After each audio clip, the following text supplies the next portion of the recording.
Mga kapatid, ang mabuting balita ng Panginoon. Pinupuri ka namin, Panginoong Heso Kristo. Magandang umaga po sa inyong lahat. Gandang umaga po rin.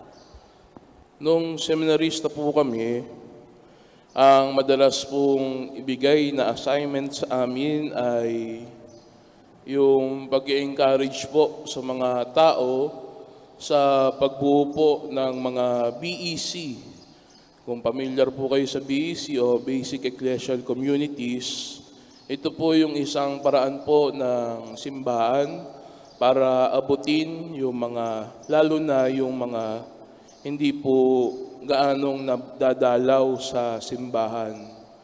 Inuumpisahan po namin ito sa mga samahan, tapos hanggang lumawak ng lumawak ay pati po yung mga bibihira magsimba, o kaya naman yung bibihirang mapunta sa simbahan, ay kahit papano nakakapakinig ng salita ng Diyos. Dahil po sa BEC, ang isa po itong panalangin na ang pinagninilayan po ay ang salita ng Diyos.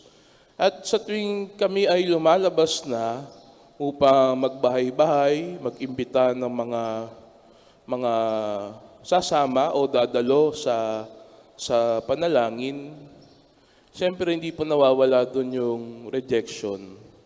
Hindi nawawala po doon yung nagdadahilan po sila na hindi sila makakadalo kasi daw walang bantay sa anak, o kaya naman po araw ng laba, o kaya naman po magluluto pa, o kaya naman po mamamalengke pa, at kung ano-ano pa pong mga dahilan para hindi po sila makasama. At kuminsan din naman po, hindi po sila nagdadahilan. Minsan naman po ay nangaaway pa po sila. Naalala ko po noon, second year philo pa lang po ako noon. Doon ko po naranasan na ipagtabuyan po kami literal. Na ang sinasabi po sa amin, ano ba ang mapapala namin dyan sa ginagawa nyo na yan? Ano nga bang mabuti yung makukuha namin sa BEC? Kaya ba kaming pakainin yan? At kung ano itong pang mga dahilan na talagang inaatake na lang kami. At ito po yung masakit na parte dun sa paglilingkod, lalo na kung para sa Diyos. Kuminsan po, yung mga ganitong tagpo, nakakahina ng loob. Kuminsan, kapag si Jesus na ang pinag-uusapan, kapag Diyos na ang pinag-uusapan, at kapag inatake na tayo, o siniraan na tayo, minsan nakakapanghina ng loob, at parang nakakawalang gana ng magpatuloy. At nakakalungkot din mang isipin, pero kuminsan, kahit kami pong mga seminarista noon, meron din mga pinanghinaan ng loob. Kasi tuwing apostolate po namin, lalo na kapag summer, sa araw-araw po namin na exposure sa isang buwan, sa loob ng isang buwan, sa isang parokya, araw-araw po meron po kaming sharing. Nagbabahaginan po kami ng mga karanasan sa buong maghapon. At naalala ko po yung binahagi ng kasama ko po nung na-reject kami sa BEC. Ang sabi po niya, mali kaya yung ginagawa natin? Mali ba yung paglilingkod natin sa Diyos? Saan ba tayo nagkukulang? O talagang matigas lang ang puso ng ibang tao, kaya ayaw nilang tanggapin si Jesus? At nung pinagdinilayan namin yung binahagi sa amin na yon ng aming kasama,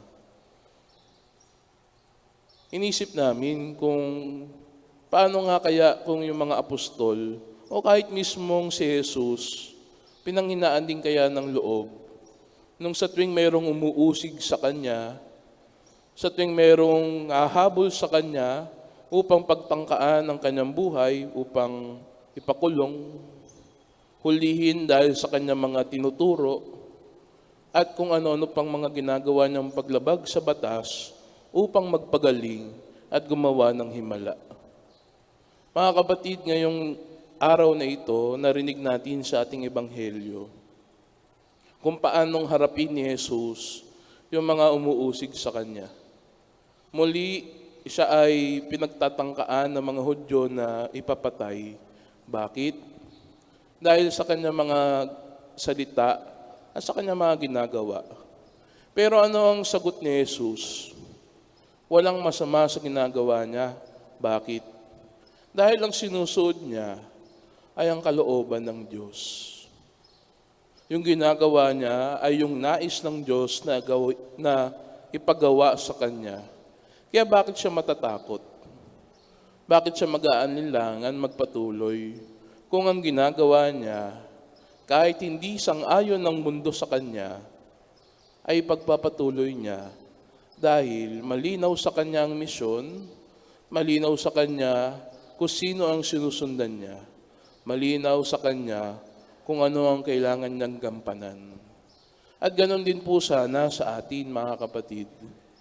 Tayong mga Kristiyano, tayong mga nagnanais na sumunod sa Diyos, sana sa tuwing tayo ay naharap sa mga pag-uusig, sa pagtatanong kung ano nga bang napapala natin, sa tuwing tayo ay nagsisimba, naglilingkod, nagsasalita tungkol sa Diyos, sana wag tayong panghinaan ng loob. Tulad ni Jesus, sana gayahin natin ang Kanyang pamamaraan, na sa tuwing tayo ay makakaharap ng mga pang-uusig, lagi nating tandaan kung bakit nga ba natin ginagawa ang lahat ng ito. Hindi para sa ating sarili, kundi yung ginagawa natin ay para sa Diyos. Yung ibinabahagi natin ay ang salita ng Diyos. Ang isinasabuhay natin ay yung mismong gawain ng Diyos. Kaya bakit tayo matatakot? Bakit tayo panghihinahan ng loob? Kung mismong ang Diyos ang siyang sinusundan natin. Kung mismong ang Diyos ang siyang ibinabahagi natin. Hindi naman tayo gumagawa ng masama. Hindi naman tayo naninira ng kapwa. Bagkus ang nais natin ay mabahagi natin ang nararanasan nating biyaya mula sa Diyos. Kaya tayo nag-e-extend ng ating kamay sa mga tao upang ibahagi yung mga nararanasan nating biyaya mula sa Diyos. Kaya bakit tayo mahihiya? At sa natatanging paraan, napakaganda po nung paalala sa atin ng unang pagbasa, kung saan pinapaalala sa atin ng Diyos ang Kanyang pagtitipan sa mga tao. Na ang taong tunay na nalulugo, tunay na sumusunod sa Diyos, gumagawa ng mabuti para sa Diyos, at nagiging tunay na lingkod para sa Diyos, ay gagantipalaan. Ang taong gumagawa ng mabuti ay gagantipalaan mula sa Diyos. Tatanggap ng gantimpala mula sa Diyos. At ito din po yung pangako sa pagsunod natin kay Jesus. Yung paggawa natin, yung pagharap natin sa pag-uusig, sa kabila ng lahat ng mga paninira, sa lahat ng mga pagtanggal ng ating tiwala sa sarili upang ipahayag ang Diyos, itong lahat ay magbubunga at gagantipalaan ng Diyos dahil ang ginagawa natin ay mabuti. Pero sa natatanging paraan, sana sa paggawa natin, wag nating kalimutan yung mga taong nag-reject sa atin, yung mga taong nanguusig sa atin. Dahil sa kabila ng panguusig kay Jesus, si Jesus hindi niya hinatulan yung mga nanguusig sa Kanya. Bagkus, sa pagdating ng mga mahal na araw, maririnig natin, sa Kanyang pagliligtas, wala siyang pinili upang hindi maligtas.